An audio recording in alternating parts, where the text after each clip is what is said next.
ज्या दारूच्यामुळं व्यसनामुळं पुऱ्या संसाराची वाताहात लागते, पत्नी निघून जाते किंवा पत्नी आत्महत्या करते, बाप दारू पिणाऱ्या मुलाले मारते, अशा वाईट घटना जिंदगीत घडल्या आणि स्वतःही आत्महत्या करून मरते। दारू पिल्यानंतर मी अनेक उदाहरणं पाहिले ज्यानं पूर्ण परिवाराला मारून टाकलं आणि स्वतःही आत्महत्या केली।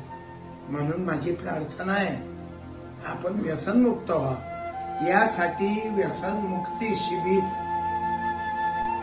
17 तारीखला गुरुवंदन आकोट रेल्वे स्टेशन रोड इथं मोफत शिबिर ठेवलं आहे।